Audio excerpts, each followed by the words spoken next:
¿Cómo estamos? Bien. ¿Ven?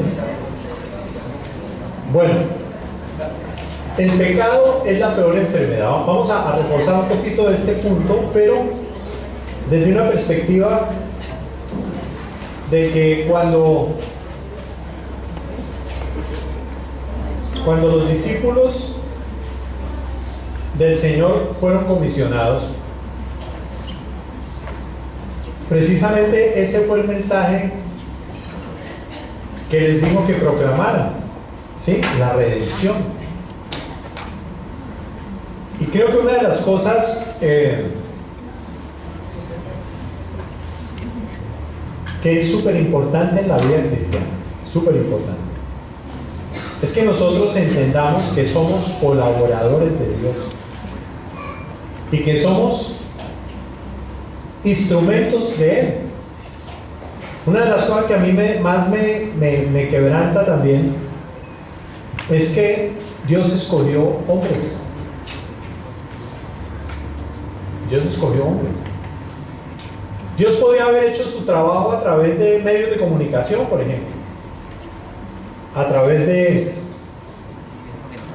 algún tipo de estrategia sobrenatural.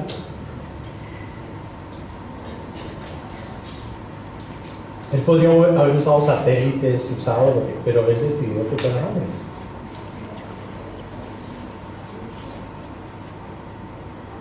Y el mensaje de Él es transmitido por hombres a otros hombres. Pero ¿cuál es el mensaje? Es el de la redención. Pero Dios va a usar personas para eso. Y es algo que a mí me conmueve porque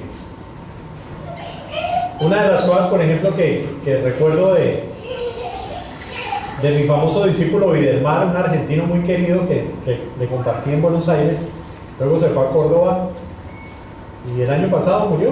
Fue el año pasado que nos avisaron que había muerto. Y Videlmar es un hombre muy querido que Mónica y Oscar lo conocieron. Carlos creo que también lo conoció. Y yo creo que él era un siervo de Dios desde que comenzamos. Él entendió la vida cristiana desde el momento que yo le compartí en algún grupo pequeño en Martínez, en Buenos Aires. Y me acuerdo que él, cuando me fui a ir y siempre que iba a Córdoba a visitarlo, él siempre me decía lo mismo, me decía, no fue en vano. Y para él era muy tenaz que Dios hubiese tenido que traer un colombiano, ¿cierto? Desde tan lejos y que lo hubiera llevado allá para que él entendiera las cosas de Dios. Decía, es que yo no entiendo. Pero Dios hace esas cosas. Cornelio tuvo una visión y era un hombre correcto, era un hombre bueno, desde el punto de vista humano, ¿cierto? Dice, da limosnas, ayuda, es bueno. Ya uno cristianamente es que sabe que no hay bueno ni uno, ¿no? Lo dijo Jesús, dijo, bueno, no hay nadie. Cuando le dice, maestro bueno, ¿qué haré para heredar la vida eterna? ¿Recuerdan? Joven rico. Dice, bueno, no hay nadie. Bueno, no hay sino Dios. Pero este hombre, este Cornelio, dice que era un tipo muy especial y tuvo una visión. Y en esa visión, la visión le decía, tienes que llamar a un hombre que se llama Pedro para que venga y él te dirá lo que tienes que hacer, porque Dios no te lo dijo. Yo sí hubiese podido decírselo, así como la visión y todo lo demás, pero no, Dios permitió que fuera un hombre el que lo hiciera. Y esa es una realidad impresionante. Un hombre que trabaja mucho sobre el tema misionero dice que en alguna oportunidad dijo, bueno, yo tener que ir al África a estar con estas personas, pues yo al final no voy a estar sino como 2 días con ellos. Pues yo creo que les sirve más a ellos que yo les envíe como $5,000 que costaba el tiquete de él para trasladarse hasta el África. Y más bien yo le mando esa plata que le sirve más. Y sin embargo él entendió, porque al final decidió ir, Y le dijo a la gente que estaba allá, le dijeron, es que nosotros no necesitamos que nos mandes plata, queremos es que estés tú con nosotros. Entonces él entendió que el método de Dios son los hombres, no la plata. Y que a veces es más importante estar con una persona que la plata que pueda recibir. Y desde el principio Dios lo establece, somos simplemente instrumentos en las manos de Dios. Pero somos parte del plan de Dios. Algunos dicen, no, necesito sino el Espíritu Santo, que Él me muestre, que Él me revele. Está bien que tú tengas comunión con el Espíritu Santo, pero tú necesitas de los demás. Y Dios usa personas para edificar a otros. Ha sido el plan, lo estableció así, lo hizo mientras Él estuvo en la tierra. Luego el apóstol Pablo, Pedro, creo que lo entendieron. ¿Cuál es el mensaje? El mensaje es el mismo. La esperanza solo se encuentra en Jesús, ¿sí? La esperanza solo se encuentra en Jesucristo. Uno a veces no se arriesga a hacer el ministerio porque cree que quién sabe qué tiene que decir. Pero a la larga lo que uno tiene que decir es muy simple. Es llevar a la gente a que entienda que sí hay esperanza. Ese es nuestro mensaje. La esperanza solo se encuentra en Jesucristo. A través de Él, un cambio de corazón que sea duradero y personal es posible.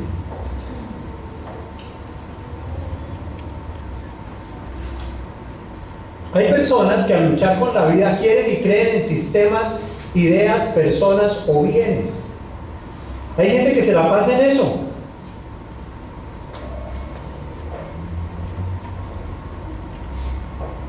Luchan, están buscando cursos especializados, están buscando cosas nuevas, qué será lo que me falta, y todo el tiempo están disparando a través de los medios, conferencistas sobre no sé qué tema, y entre más raro como que más impactante, ¿cierto?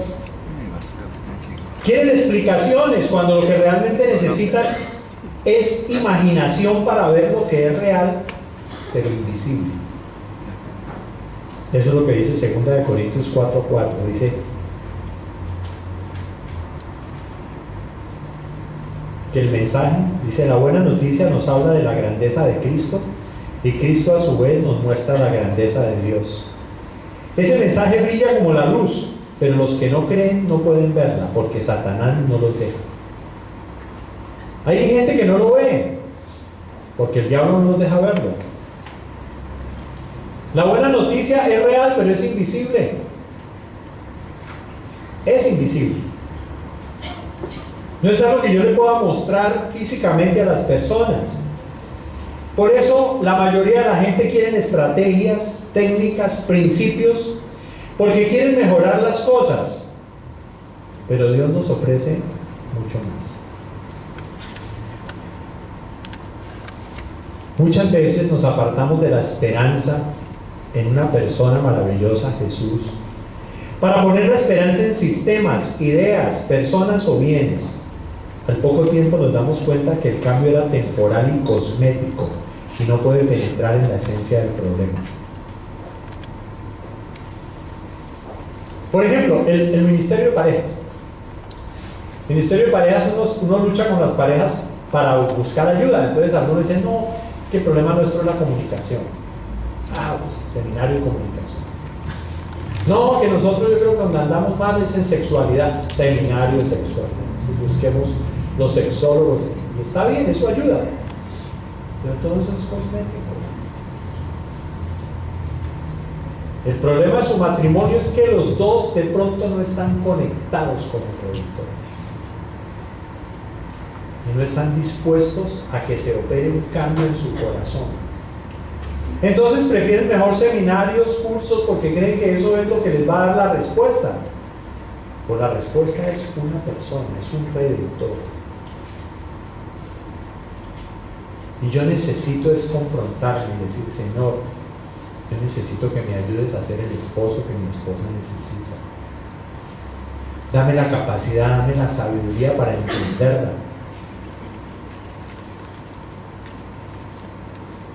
Dame la sabiduría para entenderla, para comprenderla. Y la esposa igual. Yo necesito que tú me capacites. Y otra vez, seguramente hay matrimonios que si tiene la esperanza, ya mirámoslo realistamente, que él cambie, pues ya lleva 30 y pico de años esperando que cambie, nada que cambie. Entonces, ¿será que va a seguir luchando por eso, o más bien va a decir que yo vea las cosas diferentes? Porque yo no voy a dejar manejar por la manera como él actúa. ¿Voy a depender de él o voy a depender de Cristo? Voy a confiar plenamente en Él y que Él me capacite, me voy a deleitar en Él y no voy a estar tratando de forzar un cambio que de pronto nunca va a venir. Porque más es un deseo. Luego voy a hablar sobre los deseos.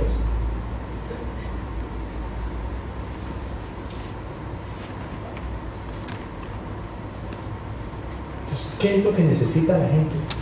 La gente necesita a Cristo, necesita un Redentor. Eso es lo que cambia el corazón de las personas.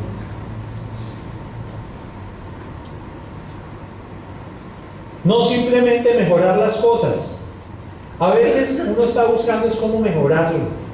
Y entonces por tiempo como que funciona, pero es un cambio cosmético, puro cosmético.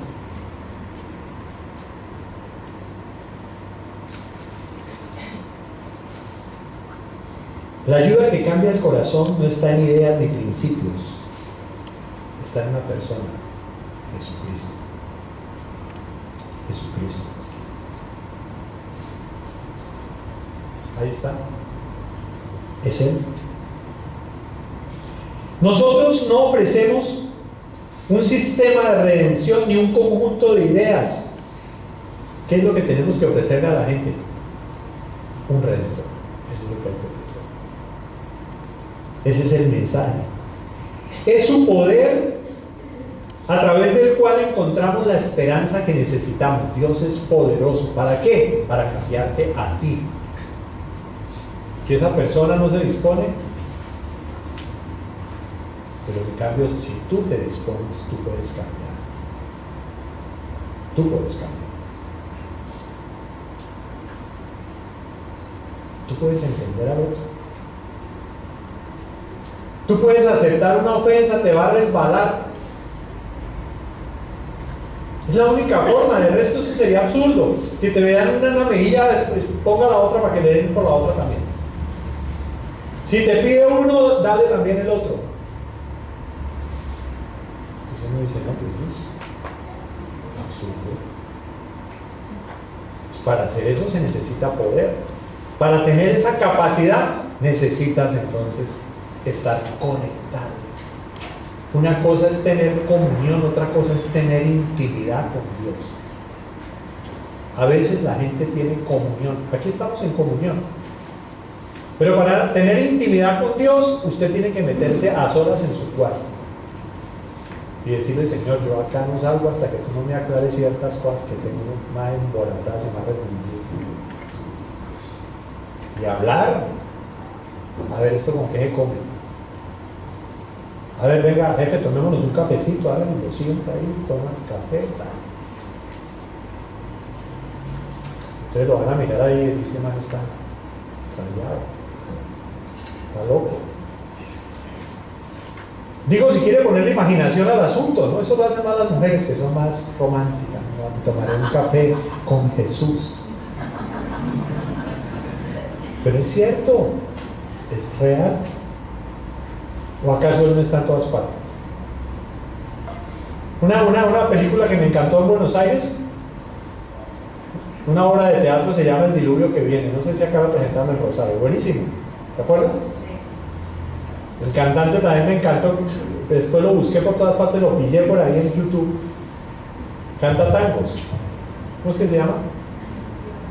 El cantante. No, otro. José Ángel Reyes. Canta chéverísimo. Me encantaría ir a verlo, pero como me pones a trabajar, nunca me llevan a hablar de teatro, ¿no? la gente toda mundana, toda religiosa, yo quiero cosas chéveres. Espero que ahora que los nuevos directores de Buenos Aires, los estoy tramando para los llevar a los teatros y todo, a ver si de pronto les prende el bombillo cuando yo vengo.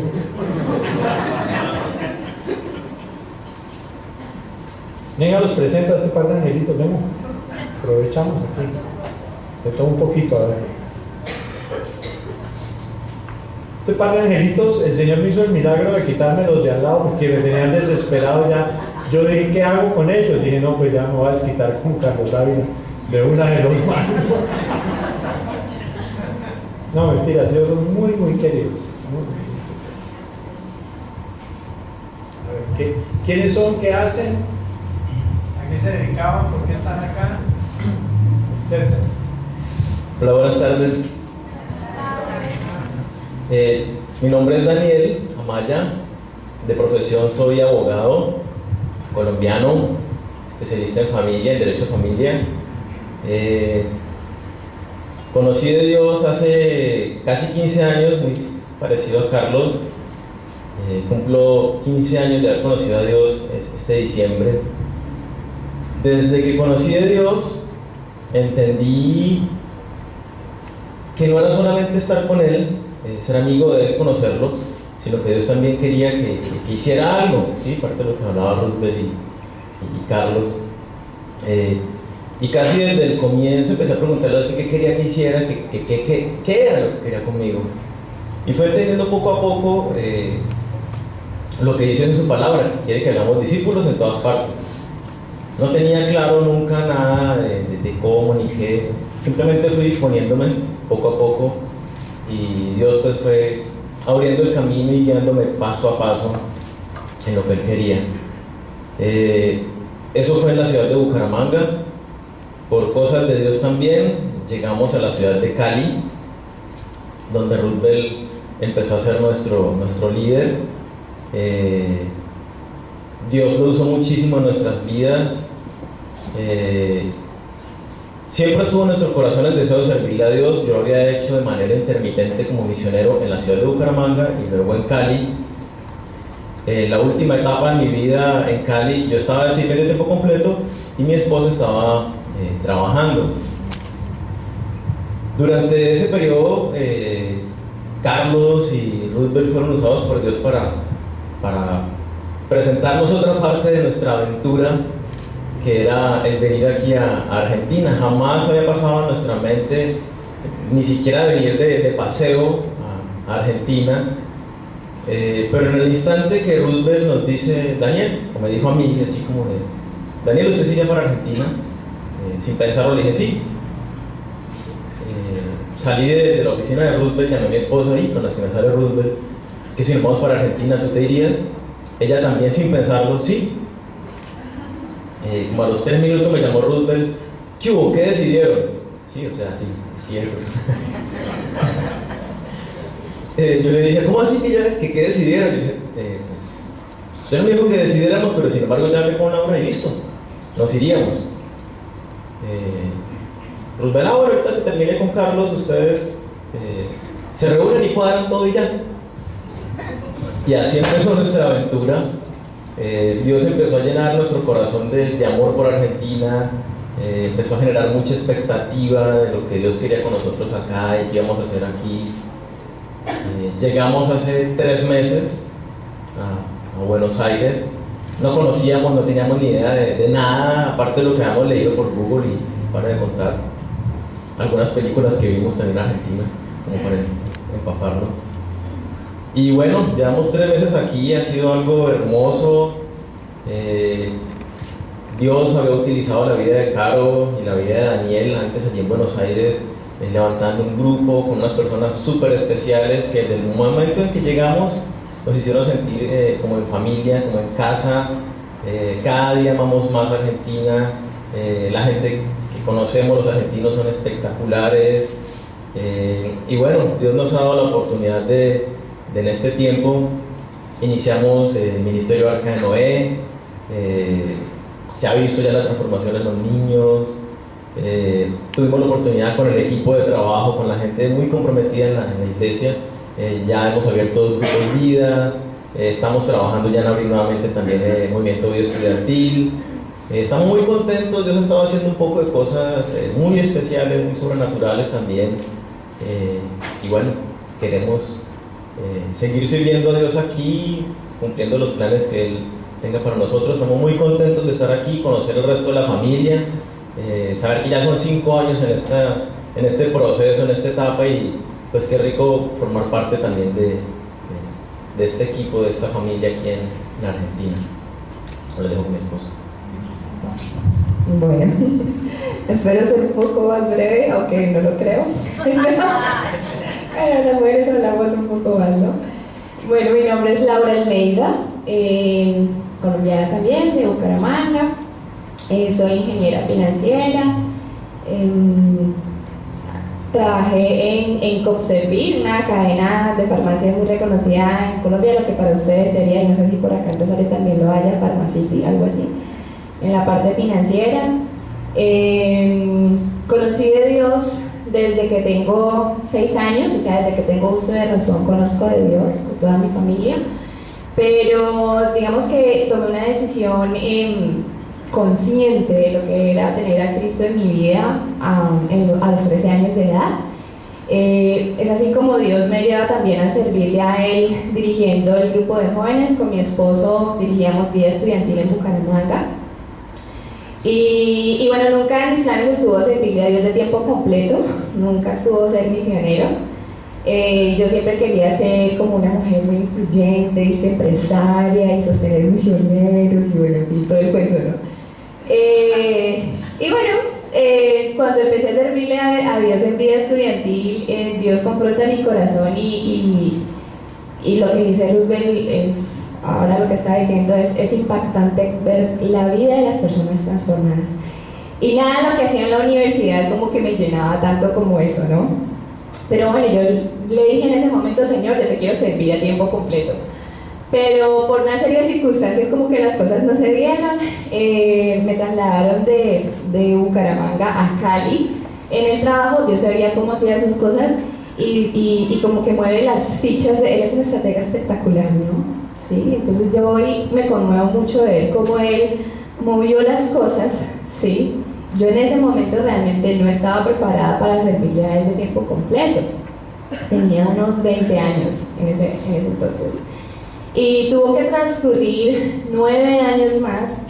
Me llevó a Cali, me formó allí, nos dio muchas cosas buenas en la parte material también, nos formó como familia, como esposos, y me olvidé de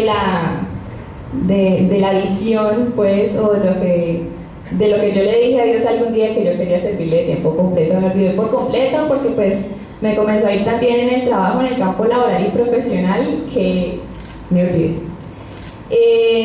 Y hace 2 años mi esposo decide retomar nuevamente su labor como misionero, y pues yo muy asustada, pues por la parte económica y todo eso, ¿no? Yo le dije, bueno, está bien. Sí, oremos, ¿no? Y lo que diga Dios. Y bueno, Dios confirmó.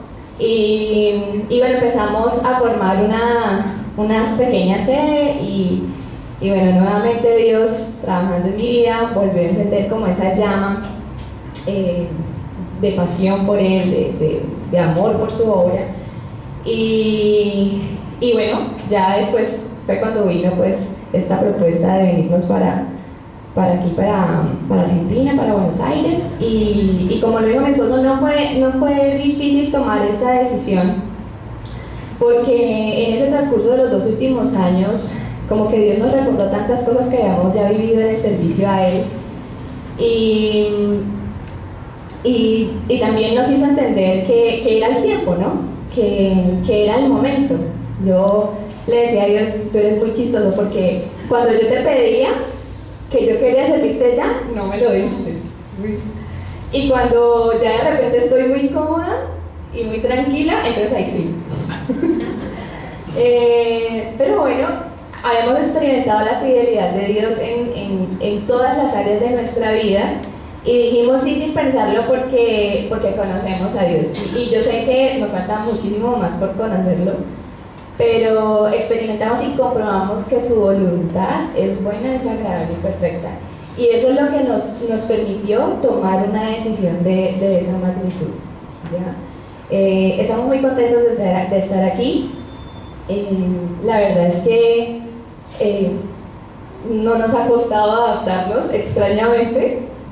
Nos sentimos muy felices de estar aquí. Algunas personas dicen, no, pero es que es por lo que es nuevo, que es una experiencia, ya verán que van a extrañar, que no sé qué. Y yo decía, no, yo creo que Dios también ya nos ha ido preparando, nos alejó por un tiempo de nuestra familia, también hizo todo el proceso que tuvo que hacer en nuestras vidas, ya como para librarnos de esos apegos que teníamos. Y nos sentimos muy contentos aquí. La verdad es que hemos visto el respaldo de Dios, el amor de la gente. Dios utiliza personas, como Rubén lo estaba diciendo, para enseñarnos también a nosotros, ¿sí? Porque nosotros creíamos que veníamos a enseñar, pero creemos que los que más hemos aprendido hemos sido nosotros. Así que estamos muy agradecidos con Dios y pues con las personas que han abierto sus corazones y sus brazos para nosotros. Estamos muy felices de verdad de estar en esta clase.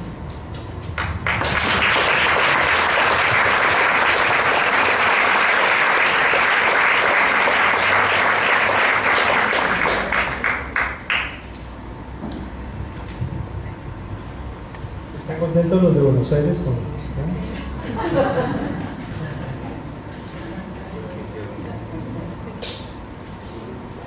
Bueno, estaba entonces diciéndoles que nuestro mensaje también es el mismo, es llevar a la gente a que entienda que lo que necesita es un redentor, que en él está el poder que nosotros necesitamos y la gracia que también necesitamos. Más adelante voy a hablar más de la gracia, pero es que la gracia es algo espectacular porque es aquella que nos habilita para poder hacer las cosas que nosotros no podemos hacer. Es simplemente la gracia. La gracia es el regalo inmerecido que tenemos primero en Jesús, pero también que tenemos para poder cualquier circunstancia cambiar. Entonces, nuestra inclinación para sustituir a Cristo por una idea no muere fácilmente. O sea, aunque para nosotros es como claro eso, sin embargo, con el tiempo, cuando vamos pasando por diferentes situaciones, como que de pronto aparece de nuevo esa inclinación a sustituir a Cristo. Pero por eso es tan importante leer la Biblia, porque usted encuentra allí todo tipo de historias, de situaciones que lo confrontan a uno con cualquier circunstancia que uno esté viviendo, ¿cierto? Cuando vamos a la Biblia también hay una equivocación en muchas personas, porque van a la Biblia a adquirir conocimiento para algo. O sea, como que la Biblia es buena para todo, ¿cierto? Entonces no, aún para el trabajo en equipo, listo, vete a la Biblia que allá vas a encontrar claves para el trabajo en equipo. Y es cierto, pero es mucho más que eso. La Biblia no solamente es para adquirir conocimiento sobre diferentes temas. La Biblia es la historia del plan de Dios para rescatar a la humanidad. Para eso se escribió la Biblia. Es una historia de personas que son rescatadas ¿de qué? De su autosuficiencia y su sabiduría. Son rescatadas de su autosuficiencia, de su sabiduría, transportadas a un reino donde Jesús es el centro y la verdadera esperanza viva. Para eso es la Biblia. La Biblia no es una serie de conocimientos terapéuticos, no es para que usted haga terapia, no repita este versículo todos los días, apréndaselo y memorícelo y entonces va a cambiar. No, la Biblia no es para ese tipo de terapia, no es para que usted entonces también a ver qué versículo me da el Señor y la abra y ¡pum! Todo eso funciona puntualmente, pero ese no es el propósito de la Biblia. Ese no es el propósito. Porque muchas veces se distorsiona el mensaje y no está buscando usted un cambio perdurable, sino está buscando es una solución a un problema particular. Pero lo más importante es que usted vaya al fondo del asunto. Nosotros no le ofrecemos un sistema a la gente, Le ofrecemos un redentor. Eso es lo que le ofrecemos. ¿Sí? Y eso es muy importante tenerlo claro.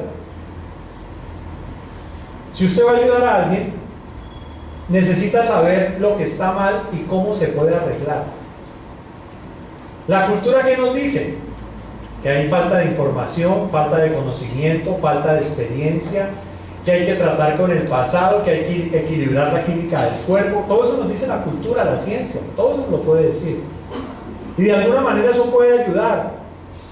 Pero si usted realmente necesita saber lo que está mal y cómo se puede arreglar, usted tiene que llevar a la gente al verdadero centro del problema. ¿Cuál es el centro del problema? Nuestro problema central es el pecado.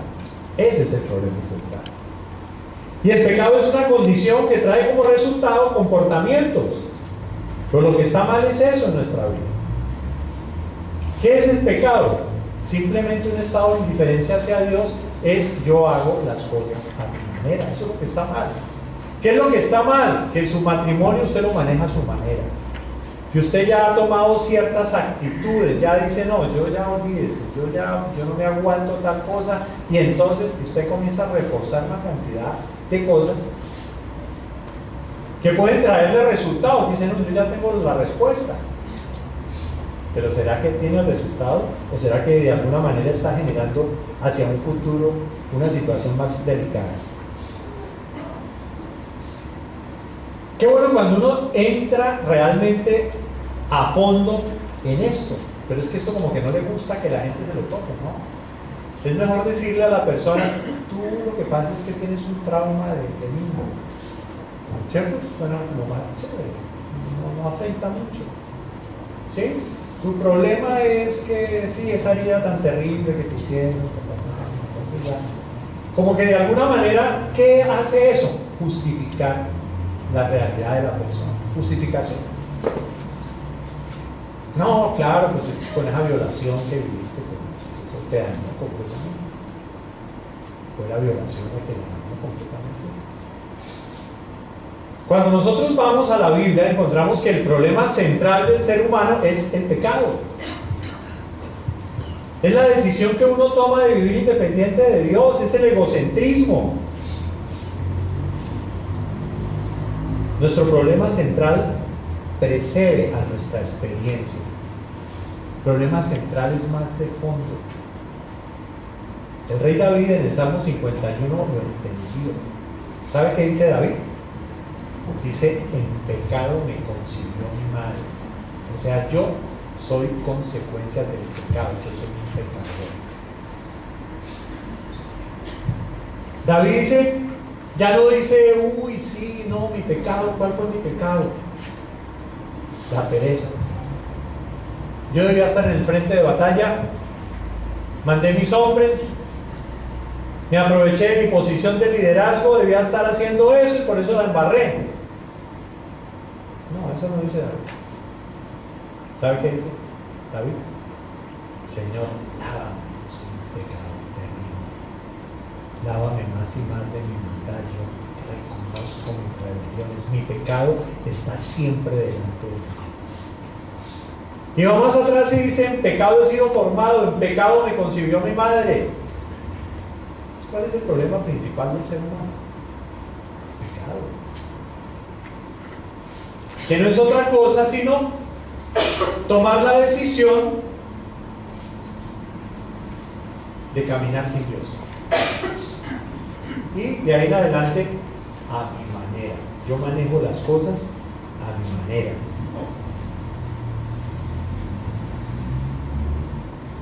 El pecado marca todo lo que pienso, todo lo que digo y todo lo que hago.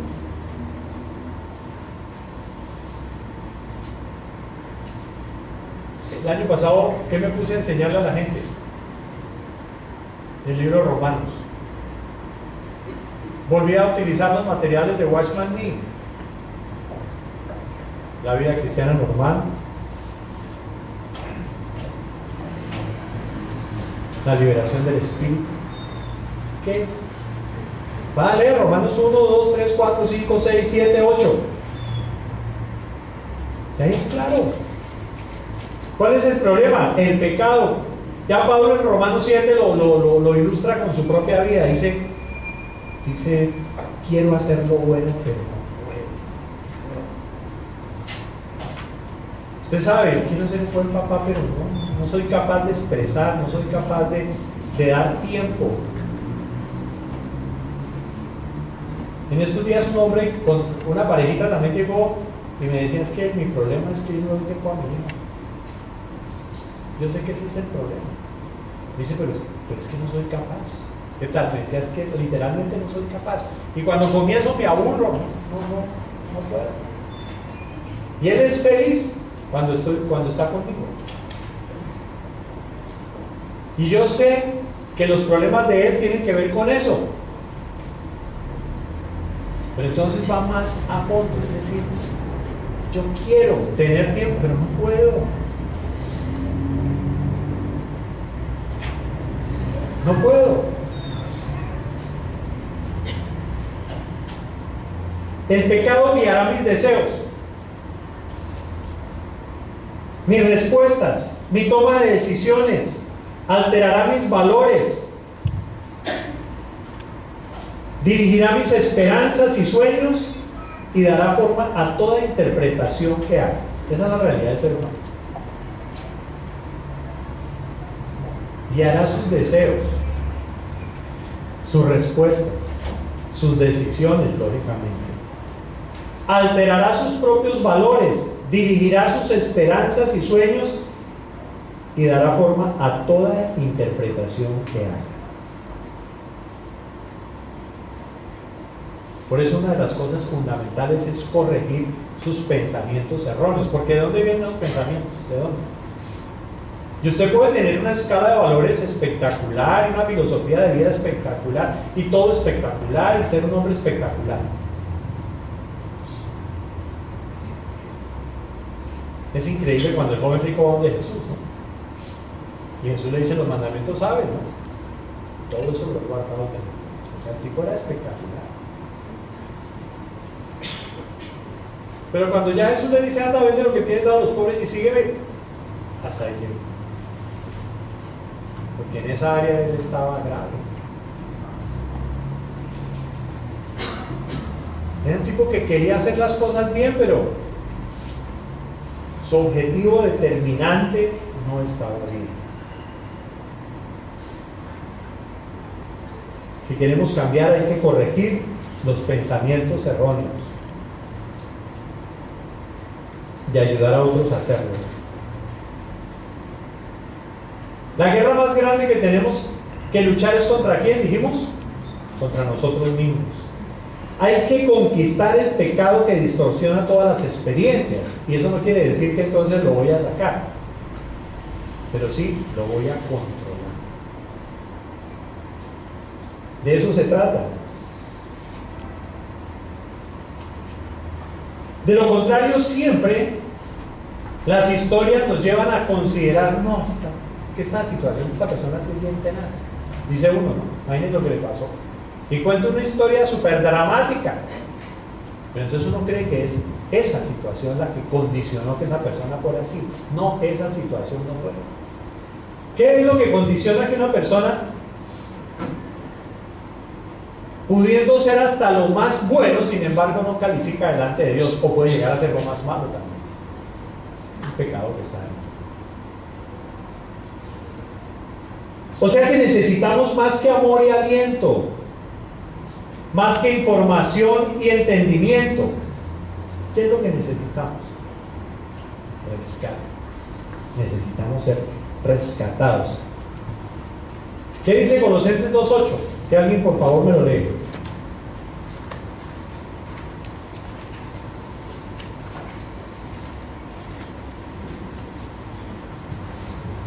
¿Qué dice? Colosenses 2:8.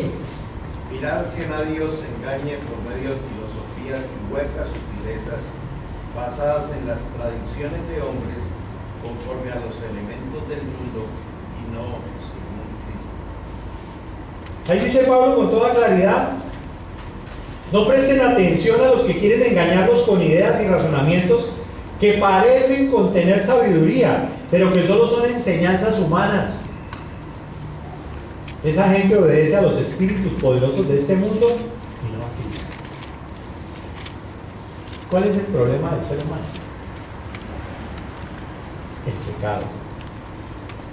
¿Por qué la gente no cambia? Porque no enfrenta la realidad que su problema no es la muerte de un ser querido, no es eso. Ese no es su problema. Que su problema no es su mente que se desata y se vuelve loca y le vienen los deseos de suicidio y de locura y de todo lo demás. Ese no es su problema. El problema de fondo es el pecado. Y ahora más adelante voy a explicarlo tratando de que lo entendamos un poquito mejor. Nuestro problema más profundo es un problema moral. ¿Qué hace eso? Distorsiona nuestra identidad. No tenemos claridad. ¿Por qué problema moral? Porque simplemente el engaño del diablo a Adán y Eva, ¿cuál fue? Dios no es tan bueno como dice ser. Si ustedes no se ocupan de ustedes, como decimos los colombianos, pailas en la olla. Ninguna me entendieron. Llevado. Re mal. ¿En el hoyo? En el hoyo, ok. O sea, fue un pecado moral. O sea, ¿qué fue lo que le dijo Satanás? Dios no es tan bueno como dice ser. Si ustedes no se ocupan de ustedes, olvídense. Y aparte, lo que Él no quiere es que ustedes sean como Él es un tipo egoísta. Situación moral. Y nosotros nos comimos el cuento, entonces distorsiona nuestra identidad. ¿Realmente yo soy un hijo de Dios y Dios es mi papá? ¿Quiere lo mejor para mí? ¿Vale la pena dejarme influir por Él? ¿Vale la pena renovar mi mente por Él? Altera nuestra perspectiva es muy limitada. El pecado te pone en una perspectiva temporal limitada. Una de las cosas espectaculares de la vida cristiana es que tenemos perspectiva eterna. Nuestra perspectiva es mucho más amplia, por eso dice el apóstol Pablo, esta leve tribulación momentánea produce en nosotros un cada vez más excelente y eterno peso de gloria. Pablo dice, esto es una bobada, es una leve tribulación, aunque dure 50 años, es una leve tribulación. ¿Por qué? Porque tiene una perspectiva eterna. ¿Qué es esto con la eternidad? ¿Qué es? Y esto produce en nosotros, dice, un cada vez más excelente y eterno peso de gloria. Pablo tenía clara su identidad, su perspectiva, descarrila nuestra conducta al pecado porque terminamos yendo hacia donde no tenemos que ir. Secuestra nuestra esperanza, no tenemos esperanza de nada, no, esto ya no soluciona a nadie. Esta situación mía, no hay nada que hacer. Es una situación donde es crítica.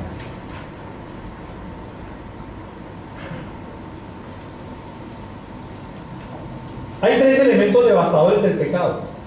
¿Cuáles? La rebelión, que nos lleva a la autonomía, la autosuficiencia y el autoenfoque.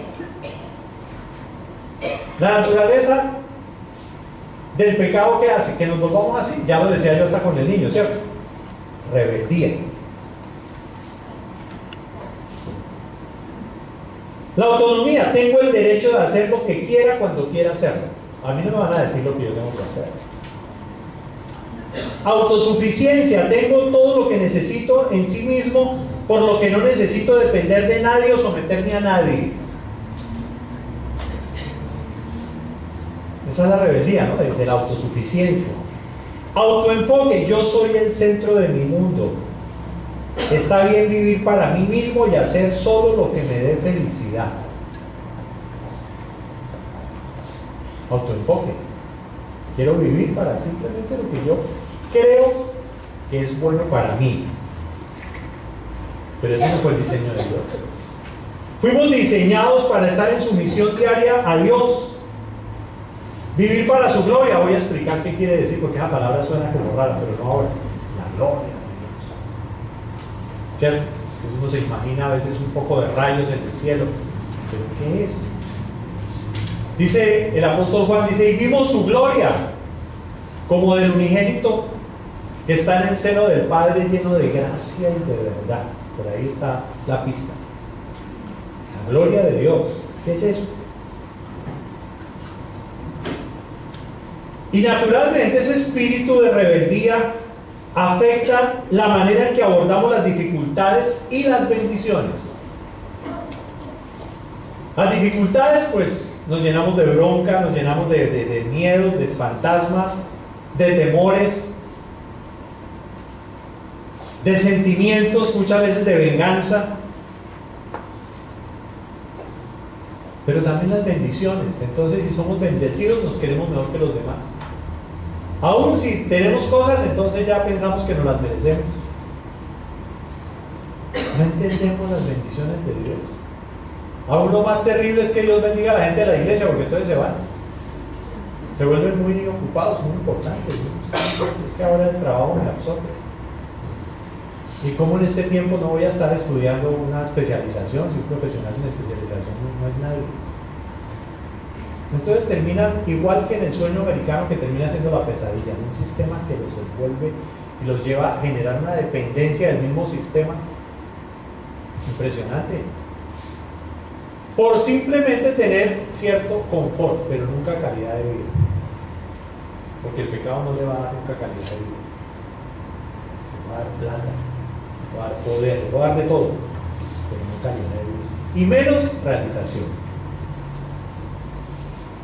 Nos lleva a pensar en nosotros y nuestros deseos. Y usted se da cuenta, ¿cuáles son sus planes? ¿Cuáles son sus deseos? ¿Cuáles son sus sueños? Traigámonos al Señor para que Él los cumpla. Entonces vive frustrada porque no le da el príncipe azul.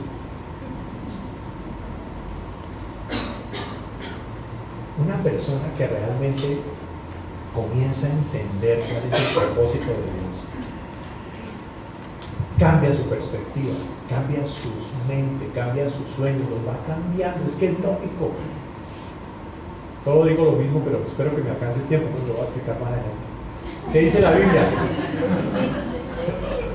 La Biblia dice, es que ya le doy los materiales a Carlos para que lo que sigue, pero la Biblia dice, mis caminos no son vuestros caminos, mis pensamientos no son vuestros pensamientos. ¿Qué pena? Como son más altos los cielos de la tierra, así son mis caminos y mis pensamientos en comparación a los vuestros. Aparte que eso es lógico. Yo tenía unos planes demasiado pequeños. Cuando usted se mete con Dios, Dios le da una perspectiva eterna. Su cosmovisión se aumenta. El desafío es mucho mayor. ¿Sabe qué hace el pecado? Queremos controlar todo y odiamos ser controlados. Queremos controlarlo todo. Queremos ser Dios y gobernar nuestros mundos de acuerdo a nuestra propia voluntad. No importa en contra de qué nos estemos rebelando, nuestra rebeldía en última instancia es dirigida hacia Dios. Nos negamos a reconocer su autoridad, su soberanía, arrebatándole la gloria y usurpando su derecho a gobernar. Si existiera Dios, ¿por qué mueren tantos niños en tal parte? ¿Por qué ese tipo mató a tantos? ¿A dónde estaba Dios?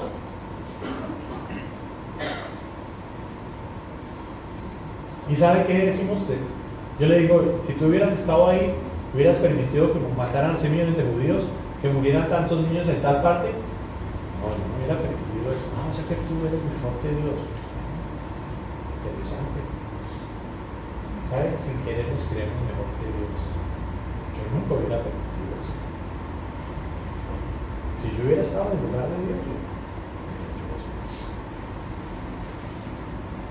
O sea que a Dios se le escapó eso de las manos. Ahí se le fueron las luces. Pues Dios es limitado. Recontralimitado.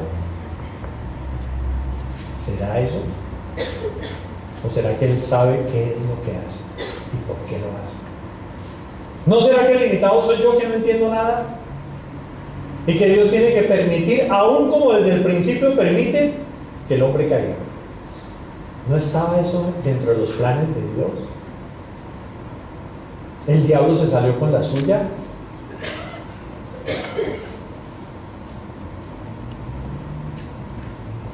La necedad distorsiona la realidad y vive en un mundo creado para sí mismo.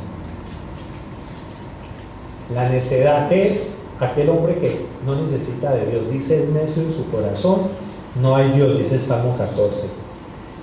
Nunca fuimos creados para ser nuestra propia fuente de sabiduría, esa es la realidad, pero somos tan necios que pensamos que sí, que nosotros podemos manejar nuestra vida. Esa necedad cree que no hay ninguna perspectiva, visión, teoría o verdad más fiable que la de uno mismo. Se cree la mentira de que sabemos más. Distorsiona la realidad y vive en un mundo creado para sí mismo. No escucha consejos, se cierra a estudiar la palabra de Dios. Muchas veces hasta soberbiamente dice, la Biblia ya la conozco, ya la he leído varias veces. Se distorsiona el sentido de identidad, destruye relaciones, retrasa el crecimiento, descarrila el cambio.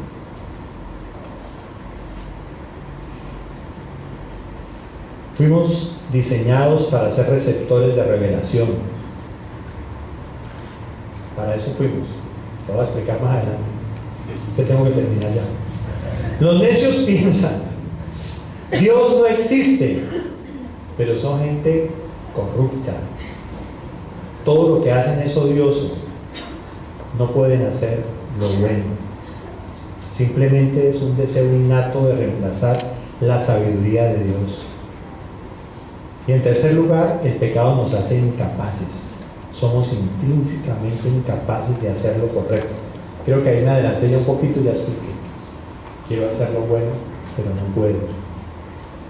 No solo es que no quiera hacer la voluntad de Dios o que yo crea que mi forma es mejor, es que incluso cuando tengo las intenciones correctas,